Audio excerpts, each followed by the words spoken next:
Au-delà le temps, la menace grandit. Si loin dans le silence, on entend ses cris. Par-delà les terres, son nom fait frémir. Préparez-vous, le néant arrive.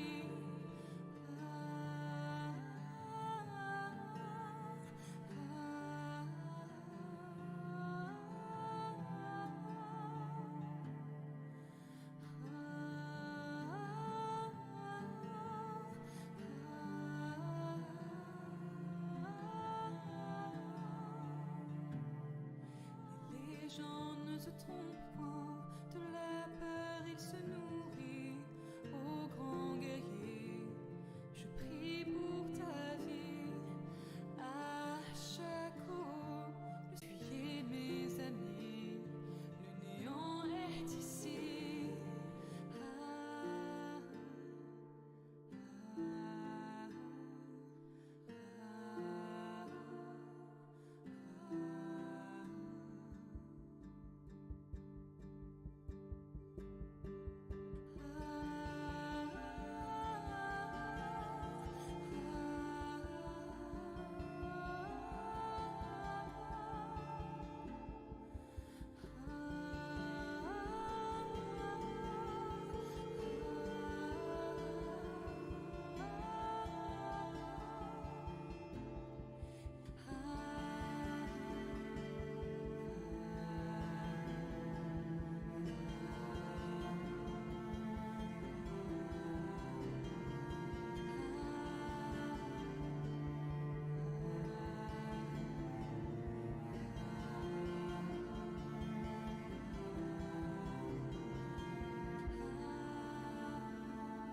Okay, ready to begin. Start with a nice little cough there. Let's see. Let's just turn you down just a tad, and we're gonna get started. So I haven't actually been painting for a few days because I'm back to work, but I'm gonna try to make sure that I at least get some painting done every Thursday night, and hopefully every Saturday when I plan to do the streams. So I'm going to be continuing on with what I was doing last time when I was online with Upturned Table, with Jeremy from Upturned Table, and I'm going to try and continue painting these Keisotsu from the game Infinity by Corvus Belli. This is part of the JSA army, the Japanese secessionist army, and yeah, I'm going to just try and continue kind of working on these guys. So the main part here is they've got a mostly black color scheme. We don't want to do it pure black. We want to kind of put in this grey, which I've just smeared on way too strong there. I'll just suck some of that up. You can kind of fix that once it's dry.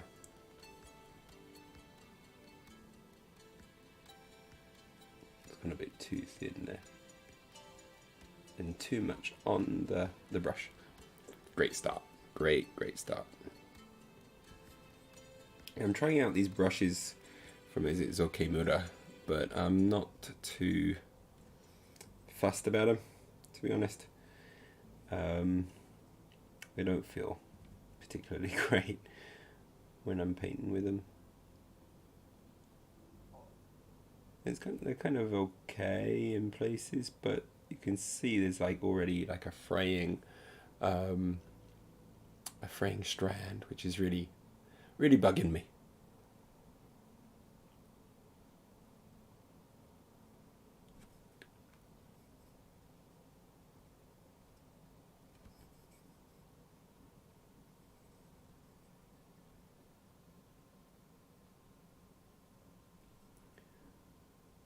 So we're going to put this initial layer of grey down.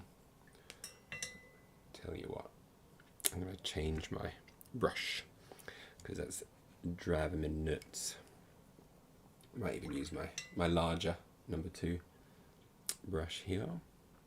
Just a tab of water in. I'm kind of trying to use the paint that's already on my palette that's been there for a few days, so it's probably not the best. So getting the right kind of consistency with it is going to be difficult, so I might have to just put some new paint down. That would be the smart thing to do. That would be the smart thing to do. But I don't always do the smart thing, even though I know what the smart thing to do would be. That's just seems to be the way I roll when it comes to painting. I just can't abide the idea of wasting paint on my palette, which is just dumb, considering how, how little of it is really very cheap and how much a drop of bottle is going to last you before it runs out. I just can't bring myself to not trying to use the paint that's already on the palette, even if it is like beyond saving. But yeah. So once we get this initial kind of greys down over the blacks, we're going to highlight them a little bit more. But once that's all done, we can start working on the gold NMM.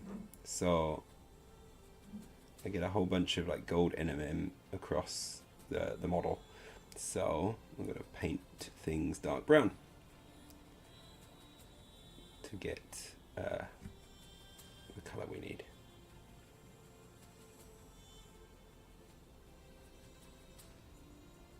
That's going to need touching up on with the black first before I can do any more of that one.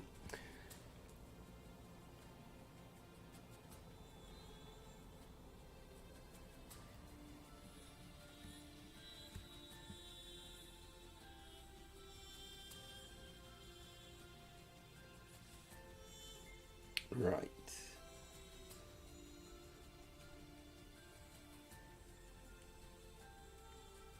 I could have done with a bit more of an undercoat there. Got some of the metal shining through. Might have to go back and redo that one. Yeah, there's still some here I can see. It's not good at all. Did not prepare this model very well. Either that or I just chipped a whole load of it. Yes, I'm going to have to rework some of that. That's going to be on the gold the gold NMM areas. So I can always just go over with a brown and that should work as a nice base coat. So we'll see which bits need to be redone.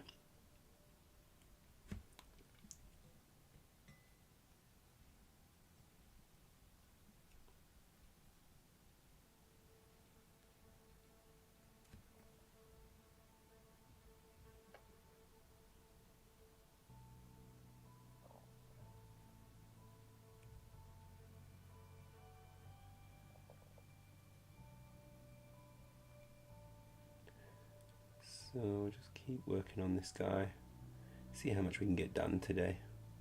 Well, this guy and the other guys as well.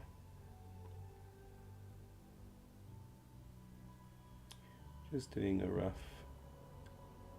rough sketch of where some of the light is going to fall. We can always touch it up later if we feel it doesn't look quite right. We just get the rough idea down. Okay, I think I've got that first initial coat in there. So what I'm going to do now is going to mix a lighter grey with this grey. Do I have any left on the palette that I can really work with? Probably not. So yeah, let's just get some new paint on here because it's much smarter to do so. So we need some of the dark blue-grey.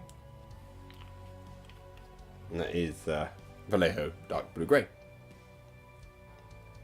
Ah, hello Mini Scribbler, welcome.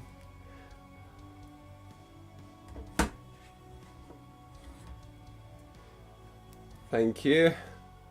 They're coming along slowly. Hopefully get them looking a bit better soon.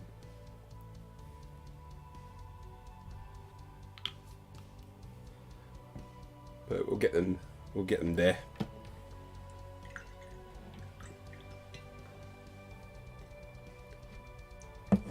Hopefully the end result will be this type of style of color scheme.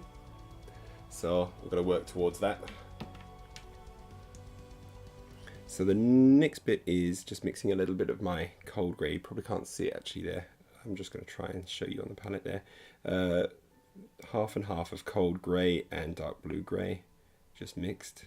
Now that's going to thicken it up a little bit, so we need to add some water.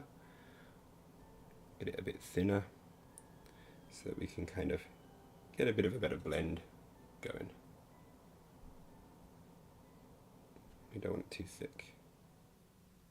At the same time, we don't want too much on there. Thank you. So, really need to get some proper new brushes. I should actually do this with a tighter brush, I think. This is going to be a bit rough.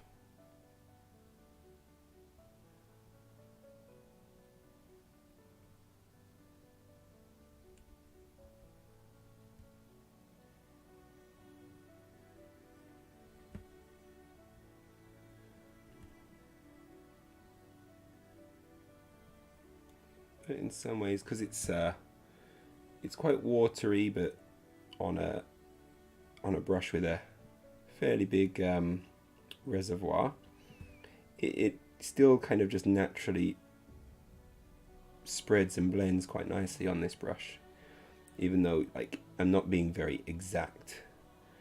The transition it makes is actually better than sometimes using a finer brush. Maybe putting a bit too much there. Yeah, now I'm hitting the danger of going a bit too slap happy on this model.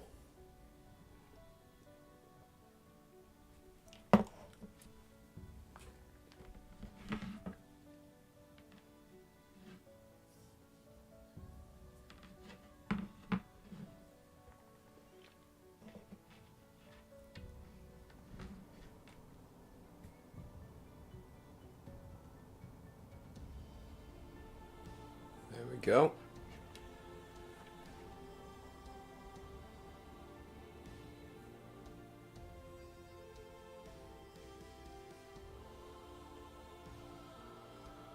So are you painting anything at the moment, Mini Scribbler?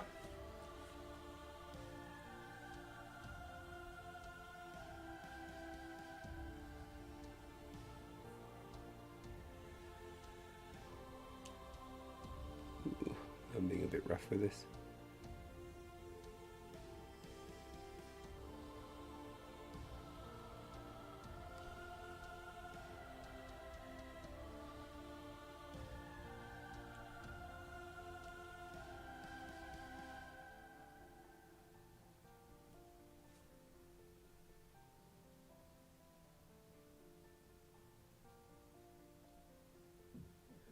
Yeah.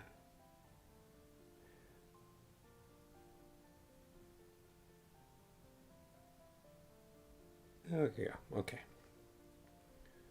That's roughly got stuff in place. I'm going to go switch my brush around to something a little bit tighter, just so I can get in the smaller spaces, but being a bit more exact. Still need a fair bit of water on there just to thin it right down.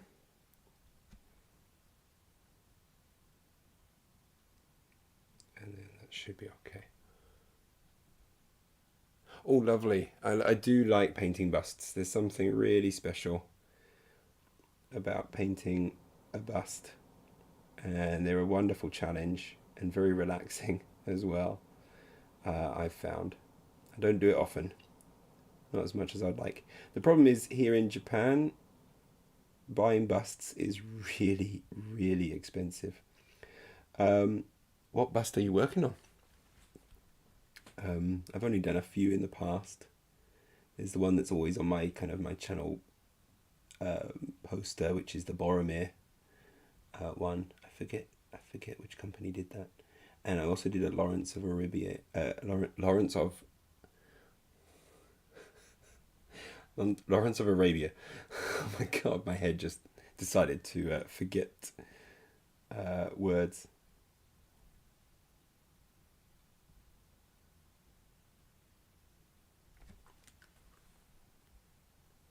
Oh, Miniko from Chimera. Oh, Chimera ones are lovely. Oh, they are super. But yeah, I can kind of get hold of them around here, but the problem with getting the Chimera ones over here, they are so pricey. But I would like to just splurge out maybe one time just to get a really nice Chimera model. But they are a little expensive for me at the moment. Did it come out okay? Has it been going well?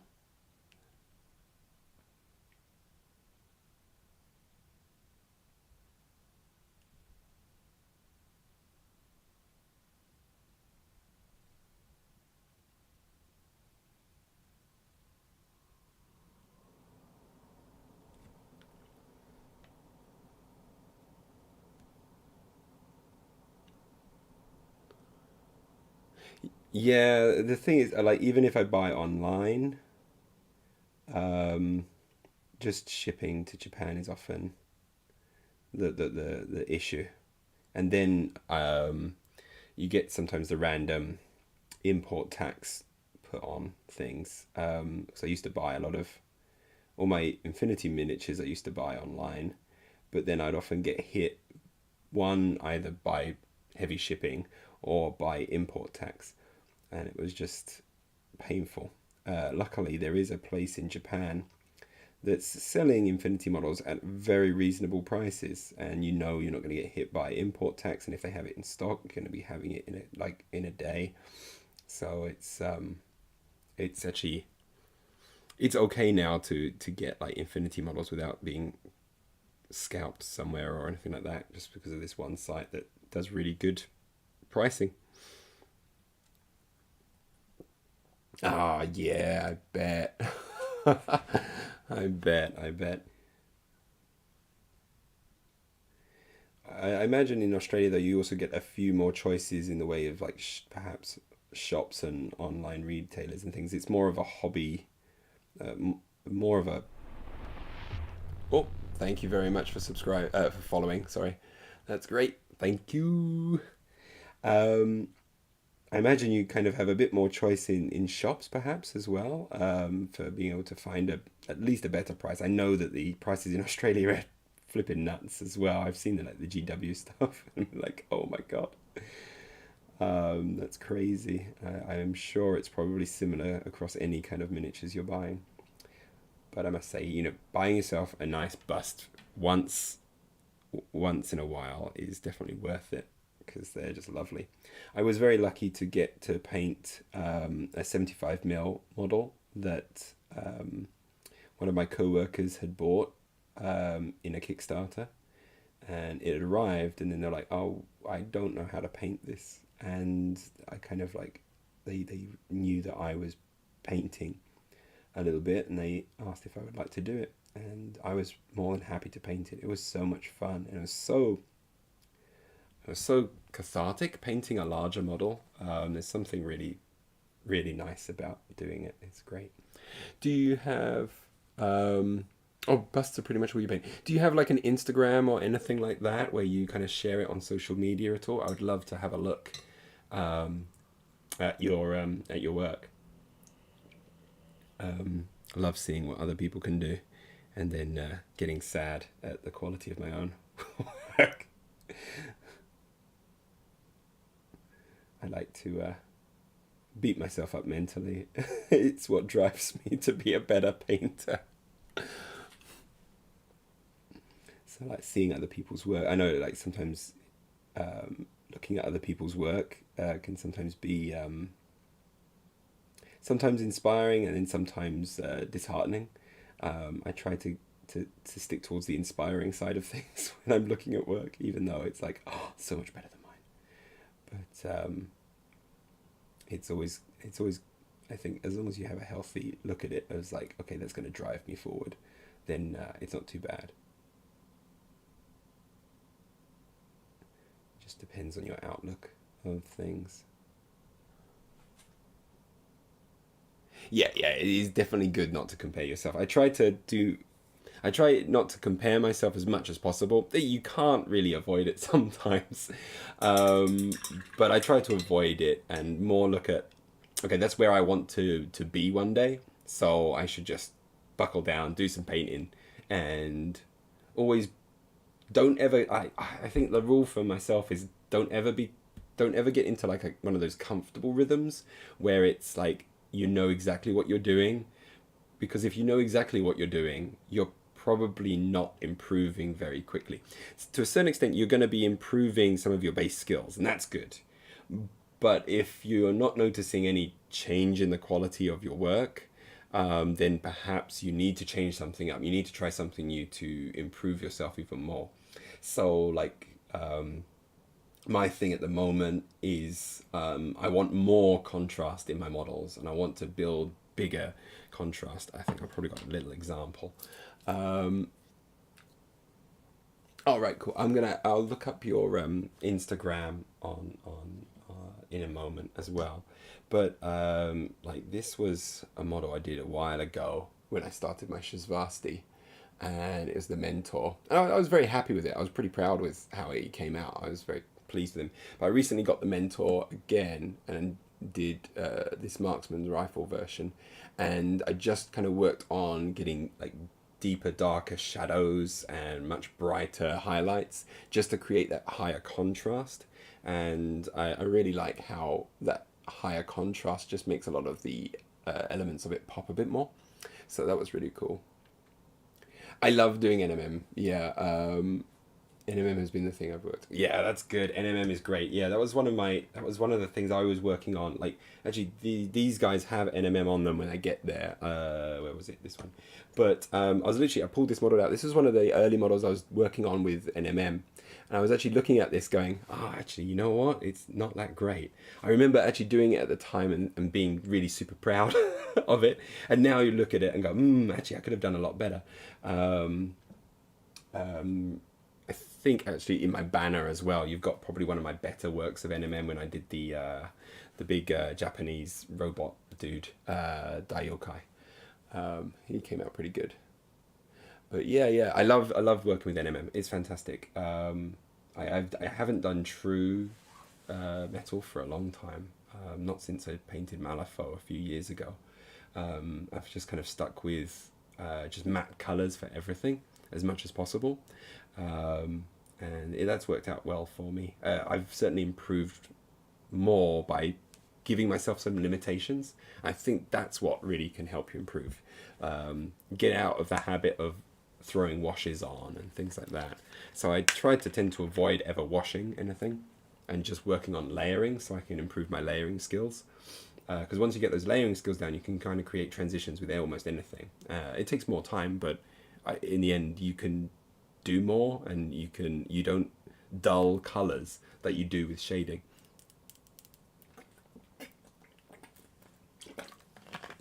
Oh, it's lovely. All right, I'm gonna have a quick look for. Hopefully, I've got still Instagram on this old thing. Do I have Instagram on here? I should do. I got my old phone here because the phone that I usually use is my camera. So I got like an old phone that I've got here. Let's see if I can get onto Instagram. Oh my god, it's gonna be so slow, isn't it? You've been logged out. Okay, that's fine. Oh, do I have to log in to look at stuff? You know what? I can do it on the computer. So mini scribbler. This is when I find out I'm actually already probably following you or something. So mini scribbler. Oh, I think I found you.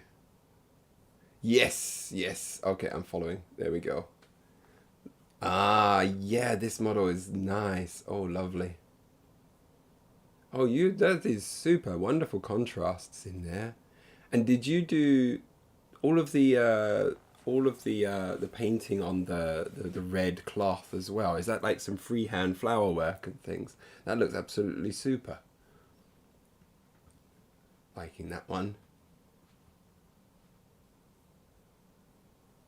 That is wonderful. Oh, right, well done.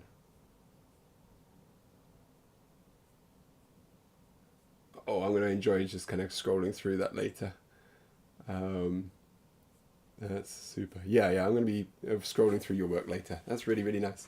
Yeah, freehand. That's great because I'm terrible at freehand. My freehand is just awful, absolutely awful. Yeah, it's not great. I had a play around with this character here with the skin tone. I've kind of gone with this very pallid flesh, and it's gone really pallid. I really like it. It looks really good in my opinion, but it doesn't really actually fit the character very well. So I may actually have to glaze it over with a little bit of a warmer color just to give her some life. At the moment, she looks like an undead necromancer or something, or some sort of vampire, and she's just supposed to be like the leader of the combat group. So yeah, I gotta kind of redo the face a little bit. Although I'm really, really happy with the face, I'm actually gonna kind of leave that till the last, see how it looks when I finish the model, and then perhaps warm up the face a little bit with the glaze. But I'm hoping, like, just because I put all of the light in hopefully the right places with this character, that the glaze will just boost it towards being warmer whilst keeping all of the light value that I've kept on there. We'll see if that works. That's the theory anyway. We'll see if that actually happens. Right, I'm going to stick with using this brush just because I can be a bit more exact with it. I'm still going to be a little bit rough. But yeah, your work is absolutely lovely. Do you actually stream your work at all or anything like that, or put any videos out?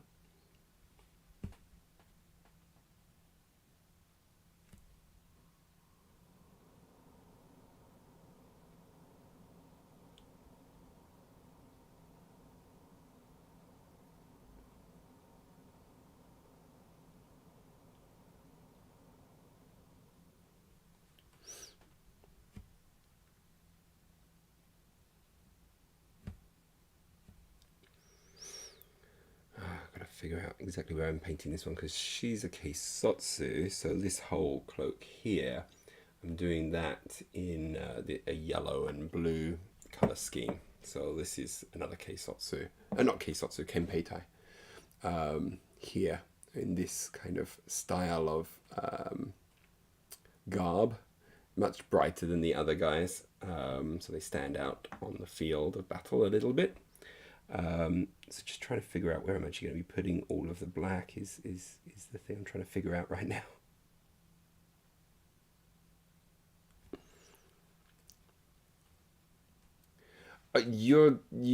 Wow. Your work looks great. I think I shouldn't worry too much about that. Yeah, I mean, I actually use YouTube and streaming as a way to get over my get to kind of increase my confidence with one, with just being able to talk without stopping, because I have what's it I have, certainly from like when I was a kid, and it's still a case now, it's still in the back of my brain, which is I get stage fright whenever doing like things like presentations or speaking in public and things. I get very serious stage fright, and so doing kind of like doing live stream. I don't do live streaming enough, and it's just mainly because of family, and it's hard to do a schedule. But I'm trying my best right now to go, okay, Thursday evening for me is going to be my my streaming time, and then hopefully on the Saturday as well, when I can, with another channel, we kind of get on together at the same time and stream at the same time and have a chat. But it's a lot of it is actually to do with me just building up better confidence in myself, because my job actually requires me to do a lot of public speaking with my staff, and that's the thing that scares me a lot all the time, but I just kind of have to do it. So this helps me in some way, in learning to project my voice more, improve, prevent me from mumbling too much, to try and make sure that what I say is understood, that kind of thing. Because my natural demeanor would usually have me go very kind of mumbly and quiet. So this is a good way for me to actually build my own confidence as well. But your work is lovely. I mean, usually my most comfortable thing to do is doing YouTube, where I can script things. But again, just like with the painting, if I only stick with what is comfortable for me, I'm not going to improve in the other areas that I do find challenging. So recently as well, I've added on a challenge to myself to actually speak in front of the camera for some of my YouTube videos. And I'm doing that for my my Defiance playthrough. I'm doing these kind of supplementary videos where I kind of like break down the different enemies in the game, the different heroes in the game. I'm going to try and do some rules breakdown videos and things like that. But I'm talking directly to camera in those. And so I'm recording those, and when I record it, I end up taking about 20 takes for each part of the video, just because I want to make sure that any kind of stream of consciousness that comes out is as clear as possible. And so it takes me about 20 times saying the same thing over and over again before I get through it without making too many errors, where even if I do make some errors, I can kind of cut a little bit, but I try to go as long as possible without making an error. So it just means I end up sitting in front of the camera for about an hour just to record like a 5 minutes worth of me talking to the camera. Keigo Murakami. No, I haven't. I'm. This is the thing. I'm being in Japan. I live a life like a Japanese person, which means there's a lot of work. So it keeps me very busy.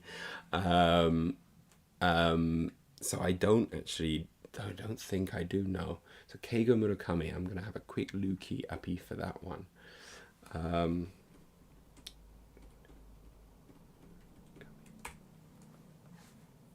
Oh, wow, yeah, okay. I may have seen a couple of these, actually, for these kinds of busts. It's very... Okay. It's very, kind of almost like I want to say like a Japanese Mark Mascalen's. Have you ever seen Mark Mascalen's busts? They look like the still shots of them look like paintings on canvas. You know, that kind of quality. That's the kind of impression I'm getting from these a little bit. It's just like just looking at them just as a photo. Just like every angle just done as a photo would look fantastic as just a painting on canvas, for example. So that reminds me a lot of things like Mark Mascalen's at work, for sure. But yeah, that's awesome. Oh, that's another good painter to follow. Thank you. Wowee. Yeah, they're really good. I cannot touch that level at the moment. But I'm just enjoying painting a lot. And I actually got hit with COVID just a little while ago. So I had to isolate for 10 days. And that meant I isolated in this room, which is my hobby room, and just painted. And it was just so much fun just to sit here and paint. And I actually got through all of my army that I wanted to get finished. And it was just so good to finish them. And it ended with the tag, the kind of the large robot of the army, which is this fella here. I was pretty pleased with how it came out. Like doing these swords, that's using kind of like an NMM technique, is just so much fun to paint these, and you can kind of knock them out fairly quickly. And they like, I love doing it. He paints using a microscope. That's insane. That's crazy. I love doing these kind of power swords and things because they're fairly quick to actually do. Like, I don't do a great job with them, but they're fairly fun to do because... And what's interesting about them is they look like complete arse when you start. And as you continue, they look still like arse and a mess. And then you just keep adding those transitions in. You just keep adding those transitions in and just getting quite a little bit finer lining and edge lining and things like that. And eventually it just turns into the thing that you wanted it to. And you're like, oh, it's there. Fantastic. I didn't think I was going to get there, but there it is. But yeah, it was, it's lots of fun to paint them. I do enjoy it. But yeah, those power swords and things are pretty fast to do. They don't take very long, as long as you have the contrast there, and doing that. So I'm thinking of doing like there's a lot of things I want to do. It's just time. I've got like a full-time job that keeps me very busy, and I'm usually very tired at the end of every day, and then I've got family as well, so I've got to kind of take care of family before I get a chance to sit down and do any painting or like video editing and things like that. And sometimes the video editing is what gets in the way of me actually painting anything, and I've given myself like stupidly hard jobs to do for my YouTube, things which like if someone actually really wanted their channel to grow would never do these things. Which is so you got like the video that I've got down in the corner there, that's basically like a battle report of the game Infinity Defiance, which is like a dungeon crawler board game. But what I decided to do is, rather than just film it and just upload what I've, the playthrough, I've decided to animate the entire experience. And I just didn't realize how much of a job I gave myself. And then of course there's a few people that really, really enjoy it, and they're like, more please. And I'm like, oh, that's really, really getting me going to do it. And then I'm starting on the second one going, oh, this is such a job. Everyone's gonna have to wait a really long time for me to produce it. And whilst I'm producing it, I don't want to stop getting at least some videos out as I go, just to kind of, keep some interest going, and for me to keep my finger in a few different